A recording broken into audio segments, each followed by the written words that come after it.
Shalom à tous, bienvenue au nom de à l'école des Yeshua. Nous voici donc au chapitre 13 des Actes. Ok, chapitre 13, donc Maaseh HaShelirim, acte 13. Nous allons remettre ces quelques instants au Seigneur et nous allons aborder les premiers voyages de Paulos. Merci Seigneur de ta bonté, de ta fidélité chaque jour. Nul n'est comme toi dans le ciel. Merci Seigneur pour ta parole que tu nous donnes. Elle nous enseigne, nous façonne à la gloire de ton saint nom. Nous voulons, Seigneur, recevoir de toi pleinement ta parole, pleine de grâce et de vérité au travers de Christ Yeshua, et que cette parole puisse trouver dans nos cœurs un terrain favorable à la gloire de ton saint nom, qu'elle nous forme, nous façonne, afin que ton nom seul soit glorifié au travers de Christ Yeshua, que ton nom soit béni, honoré lui toujours et partout. Alléluia. Amen. Bienvenue donc au nom de l'école de Yeshua. Nous voici donc dans le premier voyage de Paulos. Un petit parcours, puisque nous avons l'image en fait sous les yeux. Donc on est à Antioche. Donc là on voit le parcours. Donc ici, de Antioche, on va aller à Salamine. Okay, donc je dis bien, c'est le premier voyage de Paulos. Il n'y a eu aucun voyage missionnaire jusqu'à maintenant, okay, si on peut utiliser ces termes-là, ou message pour annoncer la bonne nouvelle du Christ aux gens des nations, directement sur les gens des nations, mais d'abord, dans un premier temps, c'est aux Juifs qui sont dispersés. Okay, c'est bien dans cet état d'esprit dans lequel nous sommes au début de ce premier voyage. Départ vers l'an 45, okay, où le Saint-Esprit dit, en fait, mettez-moi à part Barnabas, en fait, ici. Mettez-moi à part Barnabas. Oh là là, ma carte elle est partie.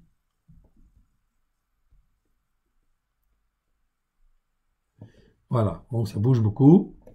Ok, voilà, on a stabilisé. Donc départ vers l'an 45 où le Saint-Esprit dit, ou c'est mieux de dire l'Esprit Saint dit mettez-moi à part Barnabas et Saul, ok, pour l'œuvre à laquelle je les ai appelés.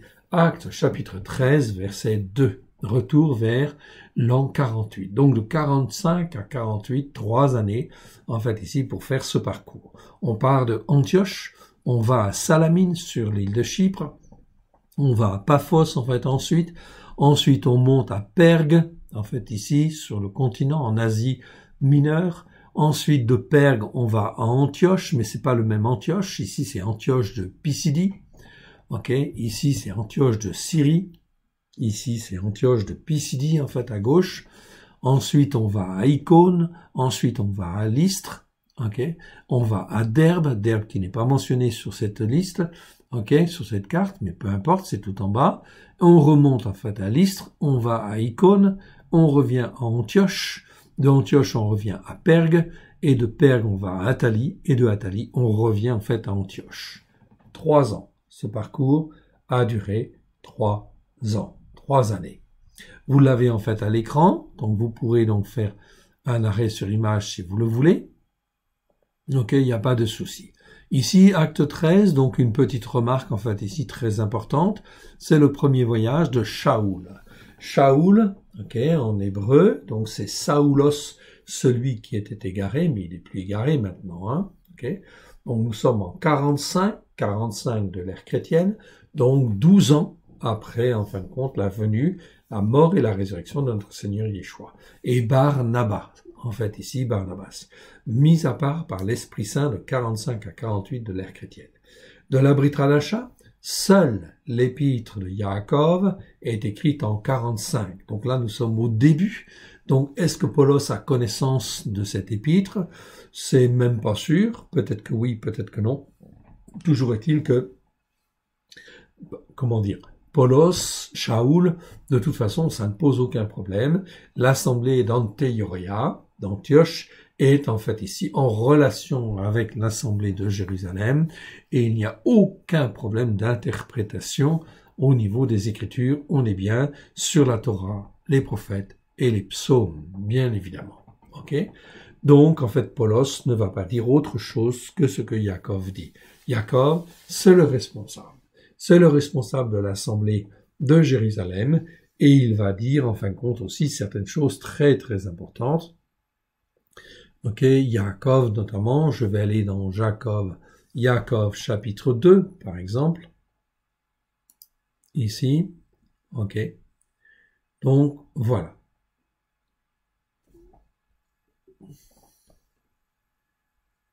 Voilà. Ce que je voulais vous dire, c'était ça. Voilà. À partir du verset, en fin de compte, ici, donc dans le chapitre 2 de Jacques, ok. Donc ici, verset 11, en effet, celui qui dit « Tu ne commettras point d'adultère » a dit aussi « Tu ne commettras point de meurtre ». Et si tu ne commets point de meurtre, mais que tu commettes un meurtre, tu deviens un transgresseur de la Torah. Ok. Donc là, voilà une chose qui est claire. Ensuite, partagez, verset 12, partagez et agissez comme devant être jugé par une Torah de liberté. Une Torah qui libère. Libère de quoi? Libère du péché. Libère de la puissance, en fin de compte, de l'ennemi. Ok, c'est ça qui est très important de bien comprendre. Car le jugement est sans miséricorde pour ceux pour qui n'a pas fait miséricorde ou fait preuve de bonté miséricordieuse. La bonté miséricordieuse triomphe du jugement, ou la miséricorde triomphe du jugement. On pourrait laisser en fait miséricorde, mais ça fait en fait très religieux comme terme. On parle plutôt de bonté miséricordieuse. Et ça, c'est extrêmement important. Ok? Extrêmement important. Donc on parle de la Torah de la liberté en fait ici. Ok, donc on y reviendra.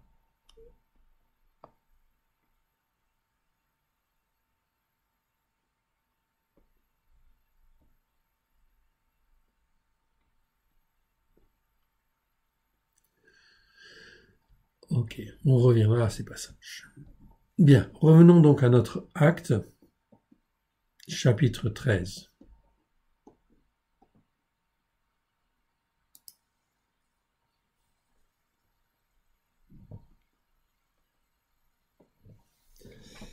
Il y avait dans l'assemblée, donc chapitre 13 des Actes, Maaseh Yashelirim, il y avait dans l'assemblée des croyants d'Antioréa, donc c'est Antioche, des prophètes et des enseignants. C'est pas docteur en fait ici. Le mot en fait ici, en grec, ok, je vous le montre. Donc Antioréa on a vu. Ok, j'agrandis ici, voilà. C'est le mot didaskalos. Didaskalos, ici, donc les dictionnaires 1850, Alexandre 1850 et Chassin 1882 nous parlent de maître qui enseigne, de précepteur, d'instituteur. Okay. Par voie de conséquence, enseignant, celui qui est chargé d'instruire, capable d'enseigner, qui est censé l'être. Donc à Antioche, il y a donc pas mal de personnes qui sont là, qui sont en fin de compte des prophètes et qui sont des enseignants, qu'on pourrait en fait appeler docteur, mais c'est pas vraiment le mot docteur, puisqu'en fait il y a d'autres mots pour dire docteur. Okay. Donc ici il y avait des enseignants. Je rappelle ici nous sommes en 45. Donc 45 ça veut dire 12 ans après, en fait ici, la venue de Yeshua, la mort et la résurrection de Yeshua. Donc ici Barnaba, Shiméon, appelé Nigar, Loukios Akourini, Ménachem, qui avait été élevé avec Orodos le tétrarque. Donc ici, on te parle d'un Orodos qui s'appelle Orodos le tétrarque. Et Shaoul, ok, c'est le zélé qui s'égare, ou on va dire qui s'était égaré, ok, puisque maintenant il n'est plus du tout égaré, mais il a toujours en fin de compte son nom. En fait, son nom, en fait, Saoulos en grec. Donc c'est celui qui était égaré. Il va changer de nom très bientôt. Donc ici on te parle de Orodos le tétrarque. Donc petit f, on va les voir, petit f. Et voilà. On arrive en fait à Hérode le tétrarque. Hérode le tétrarque, c'est fils d'Hérode le Grand, le Maltas. Ok, de Maltas et de Maltas la Samaritaine. Il était donc à moitié samaritain. Peut-être n'avait-il pas une seule goutte de sang juif, en fait aussi. On l'appelait indifféremment Antipas ou Hérode, selon effectivement les commentaires historiques que l'on trouve en fin de compte dans Flavius Joseph. Mais pour le distinguer des autres membres de la famille, on le nomme habituellement Hérode Antipas ou au Hérode le tétrarque. Vous voyez, il y a beaucoup de confusion possible. Voilà pourquoi c'est nécessaire de faire un petit peu un peu d'enseignement là-dessus pour clarifier les choses. Il était frère germain d'Archélaüs et son cadet. Il fut élevé à Rome. Donc vous voyez que tous ces dirigeants, eh bien, en fin de compte, ils avaient des relations avec Rome, oui bien sûr, parce que tous décidaient à Rome. Il fut élevé à Rome en même temps qu'Archélaüs et de son demi-frère Philippe. Un testament d'Hérode, le Grand, lui léguait le royaume, mais finalement son père changea ses dispositions. Archélaüs reçoit la couronne royale et Hérode Antipas n'obtint que la tétrarchie de Galilée et de Pérée. Donc c'est plus à l'est, une région plus à l'est. Il éleva une muraille autour de Séphoris et en fit sa capitale. Il l'entoura aussi de remparts, Betharamta en Pérée, et y construisit un palais. Il l'appela Julias Livias, en l'honneur de l'impératrice, épouse d'Auguste. Donc tout se fait par rapport à Rome, par rapport aux empereurs. Voire Betharam. Hérode Antipas bâtit aussi Tibérias, c'est lui qui construisit en fait Tibérias. Il épousa en l'honneur de Tibère, de l'empereur Tibère. Il épousa une fille d'Arétas, roi des Arabes nabatéens, dont la capitale était Pétra. Plus tard résidant à Rome, chez son demi-frère Hérode Philippe, il céda à une passion coupable pour sa belle-sœur Hérodias, dont on parle dans l'Écriture. Et Jean, en fin de compte, le Baptiste, va s'élever contre cela, bien sûr, qu'il épousa en répudiant son épouse légitime. Hérodias devint son mauvais génie et fit de lui son jouet, à l'instar de Jézabel et d'Achab. Arétas, indigné de l'injure infligée à sa fille, déclara la guerre à Hérode, donc à Hérode Antipas ou Hérode le tétrarque, et le vainquit. Hérodias fut l'instigatrice de l'assassinat de Jean le Baptiste, vous vous souvenez? Donc en fait ici, on est dans Hérode le tétrarque, oui bien sûr. Hérodias fut l'instigatrice de l'assassinat de Jean le Baptiste. Notre Seigneur, parlant du rusé tétrarque, donc on parle de Hérode le tétrarque, donc le rusé tétrarque, l'appela ce renard, dans Luc chapitre 13, versets 31 à 32. Donc vous voyez que ces hommes-là, on en parle dans les Écritures. C'est pas toujours le même Hérode, ici. Donc il faut clarifier un petit peu les choses. Les traductions auraient dû en tenir compte quelque part.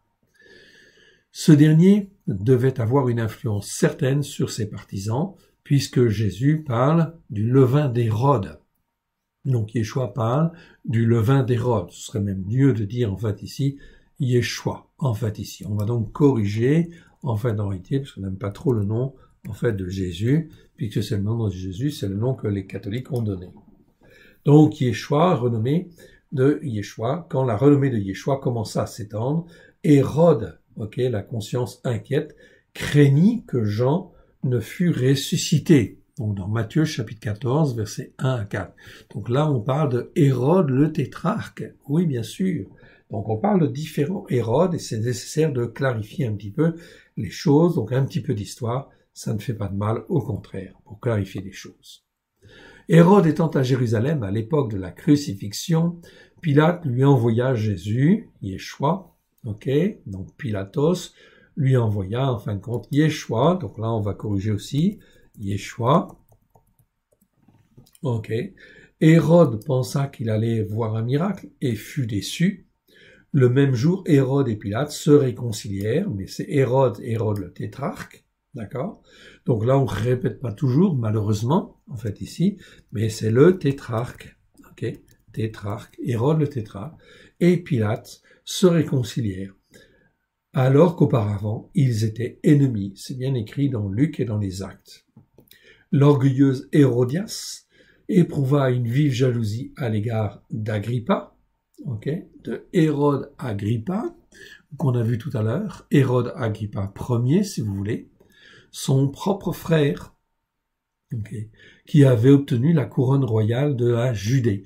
Donc ça veut dire que c'était en 41, en fait, ici. tandis que son mari n'était que tétrarque.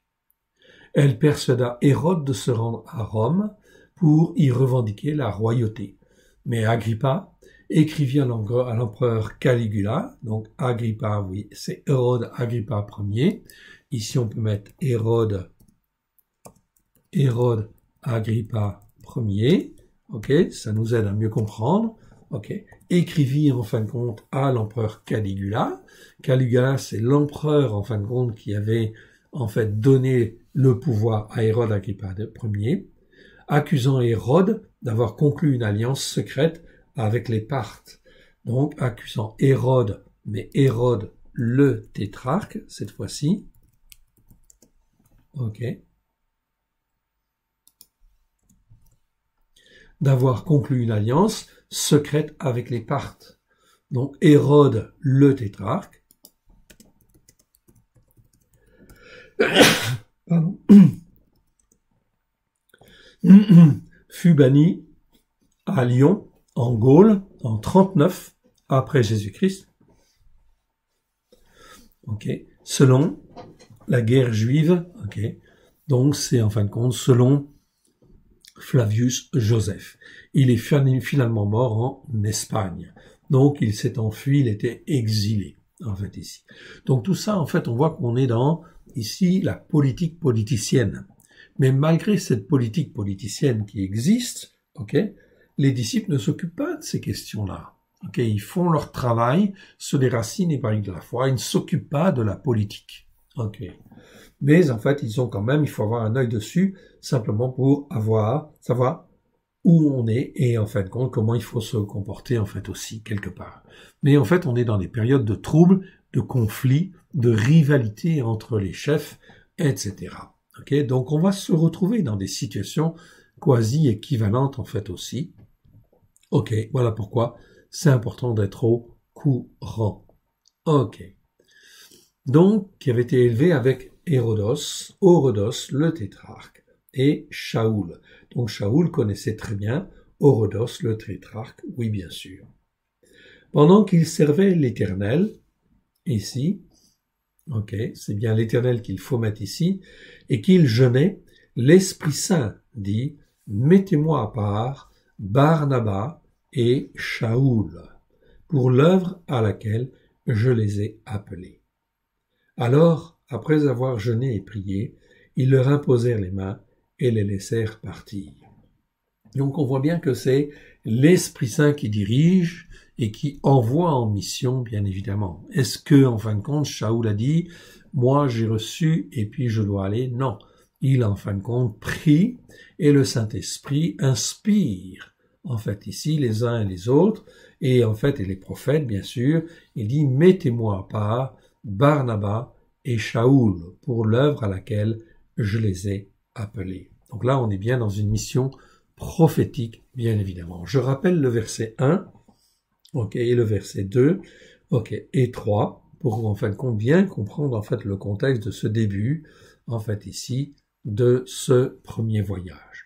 Il y avait dans l'assemblée des croyants, d'Antioréa, d'Antioche, des prophètes et des enseignants, très importants.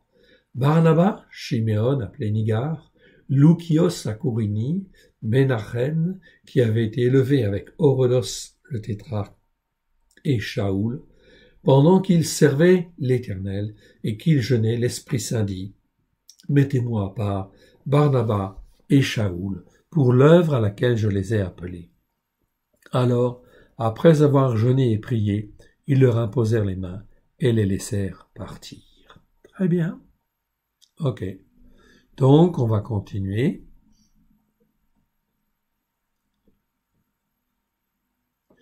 Et on voit que Barnabas et Shaoul, ils se font embarquer, ils s'embarquent. Barnabas et Shaoul, ceux-là même qui avaient été envoyés par l'Esprit Saint. Ok, donc on dit bien, le Saint-Esprit fait une tautologie. Ceux-là même, c'est-à-dire ceux-là même dont on est en train de parler là, souvenez-vous, ils n'ont pas été envoyés par n'importe qui. Et c'est avalisé par tout le monde. Ok, toute l'assemblée pratiquement. Ok. Et ça a lieu, en fin de compte, nous sommes ici en 45, c'est-à-dire 12 ans après la mort et la résurrection de notre Seigneur Yeshua. Donc, à Anteioréa, on est formé, façonné, instruit, il y a des prophètes, il y a des enseignants, toujours sur la Torah, les prophètes et les psaumes, évidemment. Ok. Donc, ils descendirent à Seleukia, ok, c'est Séleusie, ok, c'est là le port, en fait, ici, d'Antioche, et de là, ils s'embarquèrent pour Capros. Donc, Seleukia, je vous le fais apparaître à l'écran, c'est une ville qui est située, une ville portuaire, à 8 km de l'embouchure de l'Oronte. C'était le port d'Anteioréa, d'Antioche, qui se trouvait à environ 17 km plus loin dans les terres. Toujours sur l'Oronte. Donc il y avait un fleuve, l'Oronte. Il y avait d'abord en fait Séleucie, où les bateaux en fait arrivaient, puis ensuite Anteioréa, un petit peu plus loin. Séleucus Nicator, fondateur de la monarchie grecque, qui régna sur la Syrie, au temps des Grecs, éleva cette ville sur l'emplacement d'une cité antique. Pompée affranchit Séleucie. Paulos et Barnabas s'y embarquèrent pour gagner Capros. Capros, on le voit en fait en Suisse, c'est Chypre, l'île de Chypre. Donc là, on a un commentaire sur l'île de Chypre. Je ne vais pas spécialement le lire, je vous l'affiche en fait à l'écran pour que vous puissiez la voir. En faisant pause, vous pouvez regarder, en fait ici. Et en fait ici, on a toute l'explication sur Chypre. Ok. Donc, c'est une étape intéressante. Chypre, nous y arrivons. Arrivé à Salamine, donc à l'est de Chypre, ils annoncèrent la parole de Elohim. Donc, bien évidemment, sur la Torah, les prophètes et les psaumes, ils ont été élevés, formés, façonnés là-dessus, et on est bien là-dessus sur la parole de Elohim. Dans les synagogues. Donc ici, on te parle de synagogue. Donc c'est même pas en fait encore tourné vers les nations. Là, on s'adresse aux croyants. Aux croyants des synagogues. Synagogue des Yudim. Il y avait Yohanan, et ils avaient Yohanan pour serviteur. C'est Jean. Ayant ensuite traversé toute l'île jusqu'à Paphos, donc ils traversent toute l'île, excusez-moi,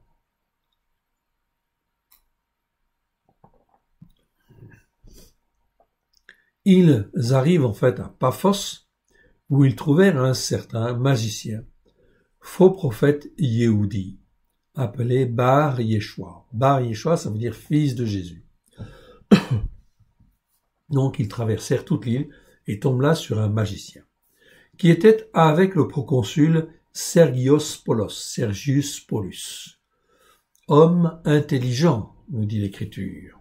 En fait, intelligent, ça veut dire qui a de la compréhension, qui a un bon raisonnement, il cherche à bien faire. Et il est soucieux de chercher la vérité. Ce dernier fit appeler, donc c'est ce proconsul, qui fait appeler, donc c'est une tautologie en fait ici, il y a donc en fait ici un démonstratif très important, le Saint-Esprit insiste en disant que c'est cet homme-là, ce proconsul, Sergios Paulos, fit appeler Barnabas et Shaoul. Barnabas, c'est le fils de la prophétie. Et Shaoul, celui qui s'était égaré. Il porte toujours le nom de Shaoul. Saoul, en fait, en grec. Il va bientôt changer de nom.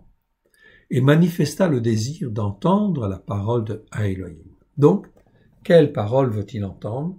Bien sûr, la parole sur la Torah, les prophètes et les psaumes. Il n'y en a pas d'autre. Pas une seule ligne du Nouveau Testament n'est encore écrite, sauf l'épître de Yaakov.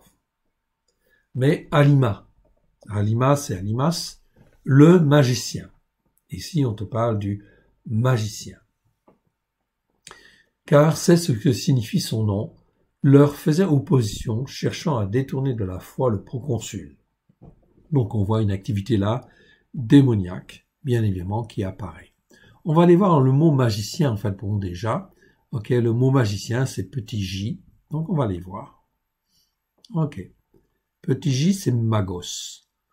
Magos, ça nous parle de magicien. Magos, c'est un terme qui existe 6 fois dans 5 versets. Alexandre 1850, Chassan 1882, nous dit c'est des mages, des prêtres chez les Perses. C'est aussi des magiciens, c'est aussi des sorciers. Enfin, c'est quelqu'un qui a des relations occultes avec le monde occulte. Mage ou magicien. Ok, chez certains. Voici les 5 versets dans la version seconde, Matthieu chapitre 2, verset 1. Donc quand Jésus, Yeshua, il naît à Bethléem, et bien sûr là il y avait des magiciens, des mages d'Orient qui étaient là. Donc c'est des gens qui sont tournés vers l'occultisme, d'accord? Donc c'est pas des gens qui sont saints. Comment peuvent-ils venir adorer le roi des rois, le seigneur des seigneurs? Bien sûr, derrière, ça c'est l'intention apparente, mais ils ne sont pas là pour adorer en réalité. Ils sont là pour corrompre la voix du Seigneur, corrompre Myriam et Yosef. Et bien sûr, en fait, Myriam et Yosef n'ont pas accepté ces cadeaux. L'Écriture ne le dit pas expressément. Ceci dit, quand en fait ici, Myriam et Yosef emmènent Yeshua pour la circoncision, et en fin de compte, lorsque Myriam, au bout de 40 jours, fait effectivement les sacrifices dans le temple, comme c'est écrit dans la Torah, elle fait toujours des sacrifices de colombes, d'animaux en fin de compte, des animaux que les pauvres en fait ont, en fait ici, et offrent. Cela veut dire, d'une manière très claire, que Myriam et Yosef n'ont pas accepté les riches trésors des magiciens. Autrement dit, ils n'ont pas accepté en fait d'être corrompus, car ils venaient là pour corrompre la voie. Ils savaient que c'était le Messie qui allait venir, et il fallait toujours tenter, en fait essayer de tenter de corrompre en fait cette voie-là. Donc voilà pourquoi dans la tradition chrétienne, lorsqu'on parle des mages et qu'on honore quelque part les mages dans la crèche, c'est absolument une abomination, évidemment, car des mages, des gens qui sont versés dans l'occultisme, ne viennent pas pour adorer vraiment le Messie. C'est impossible quelque part. Bien, donc il faut remettre les pendules en fait à l'heure et ne plus se laisser entraîner par des faux enseignements et des doctrines complètement erronées. Matthieu chapitre 2, 7, on parle là de mages. Matthieu 2, 13, 16, on parle de mages en fait aussi. Acte 13, 6, là on est là, on parle de magiciens, évidemment. Les Écritures sont très claires dans la Torah sur le fait de ne rien avoir avec ces gens-là. Deutéronome 18, versets 9 à 14, qu'est-il dit? Lorsque tu seras entré dans le pays que l'Éternel ton Elohim te donne, tu n'apprendras point à imiter les abominations de ces nations-là, qu'on ne trouve chez toi personne qui fasse passer son fils ou sa fille par le feu, première chose, personne qui exerce le métier de devin, d'astrologue, d'augure, de magicien, d'enchanteur, personne qui consulte ceux qui évoquent les esprits des morts ou les esprits qui prédisent l'avenir, personne qui cherche un faux Dieu par la prière,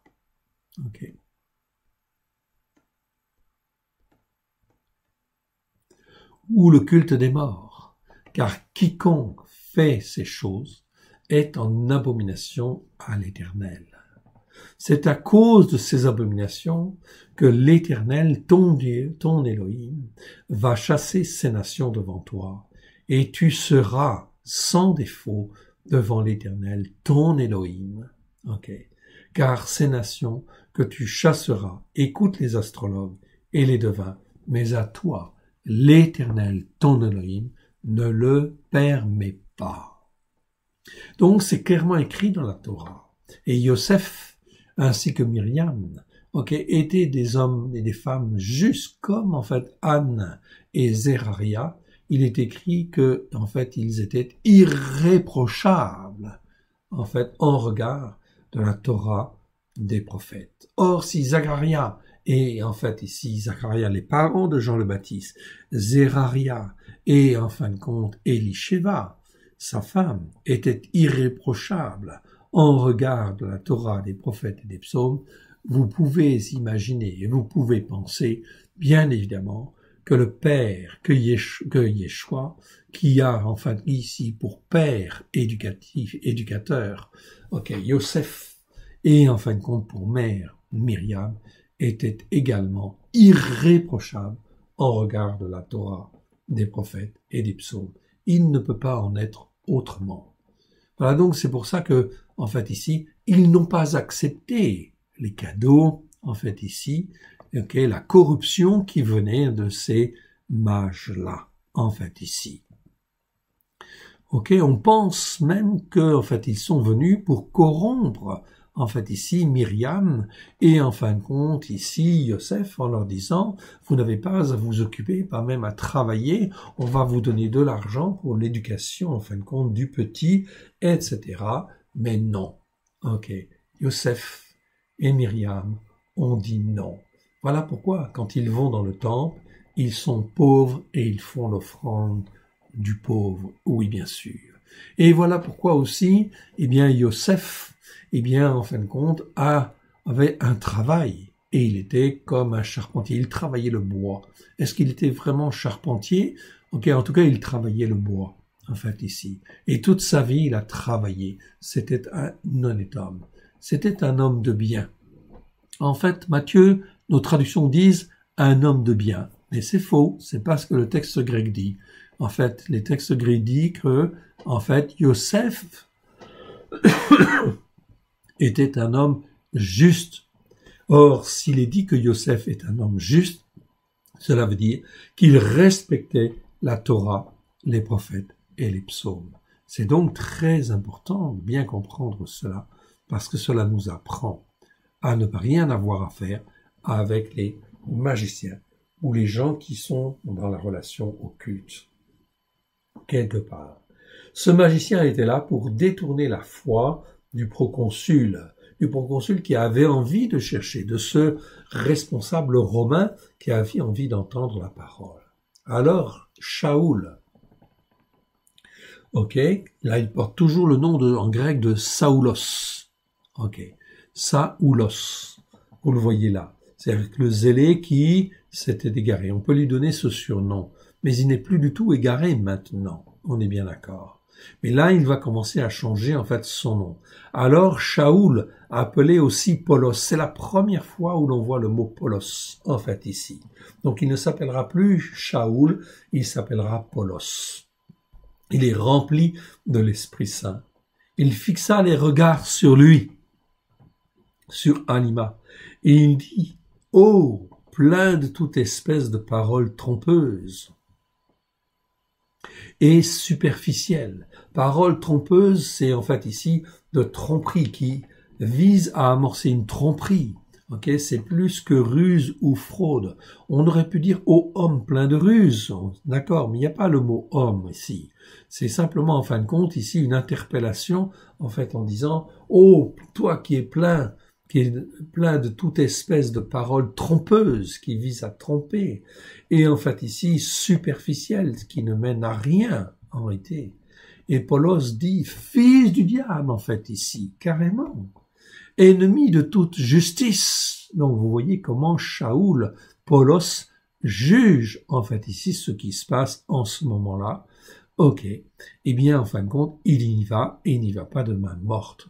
Nous sommes, en fin de compte, ici, 12 ans après, en fait, ici, 13 ans très précisément, après, effectivement, la mort et la résurrection de Yeshua. Fils du diable, ennemi de toute justice, ne cessera-t-il point de détourner, là on a encore le mot détourner, les voies droites de l'Éternel.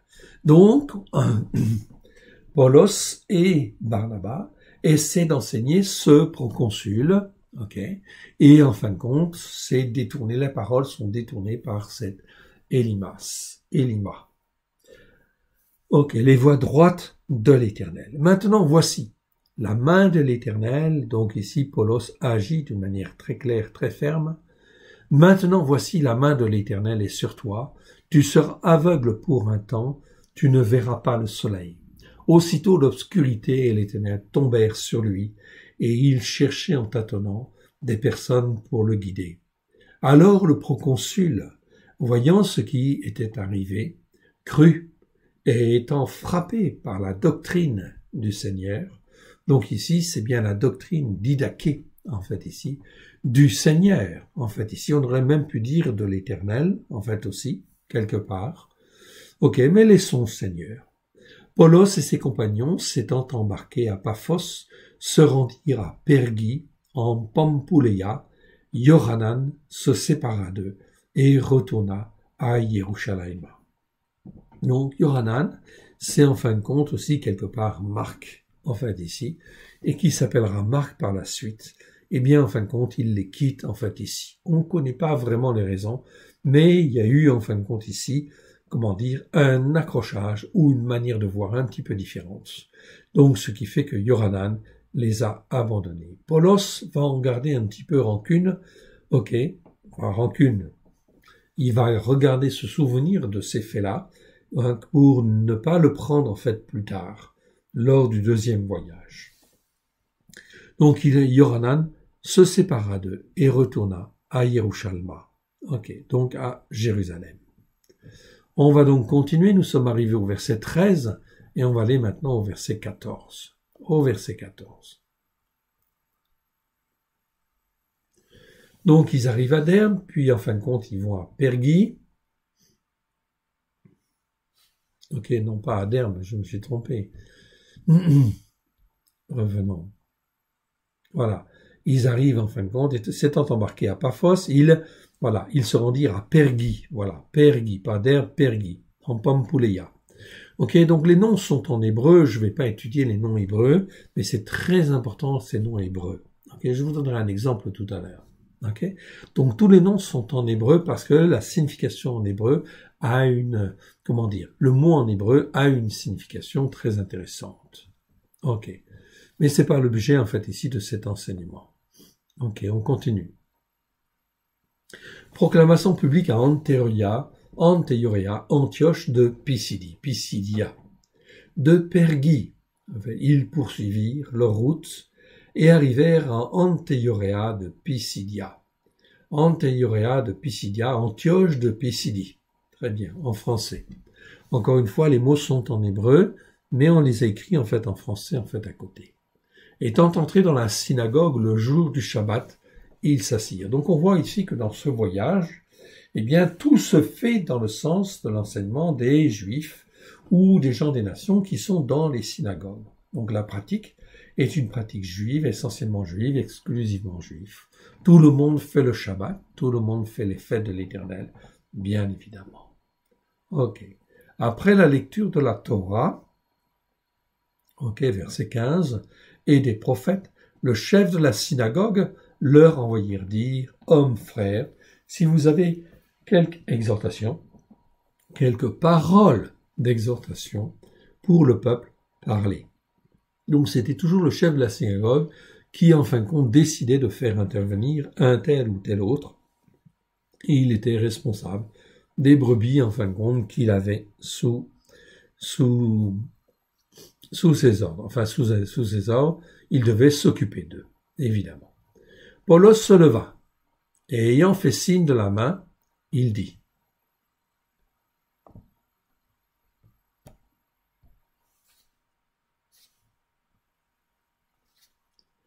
Paulos se leva, et ayant fait signe de la main, dit. Hommes Israélim, et vous qui craignez Elohim, écoutez. L'Élohim de ce peuple d'Israël a choisi nos pères, il mit ce peuple en honneur pendant son séjour au pays de Mitsraïm, il en fit sortir par son bras puissant.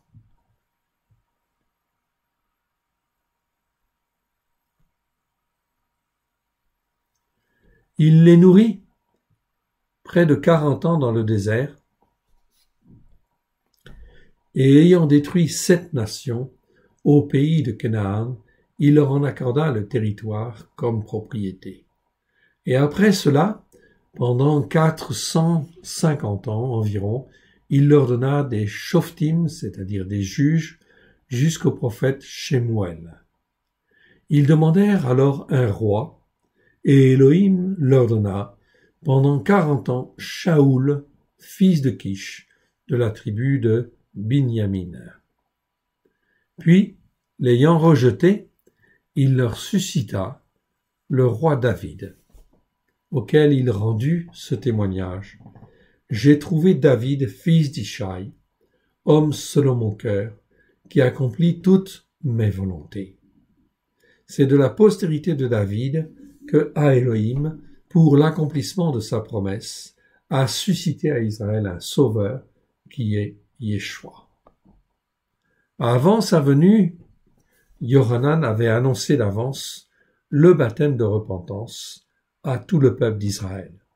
Et lorsque Yohanan achevait sa course, il disait « Je ne suis pas celui que vous supposez, mais voici, après moi vient celui dont je ne suis pas digne de délier les scandales. Je brise toute la puissance de Jézabel maintenant dans le nom de Yeshua. »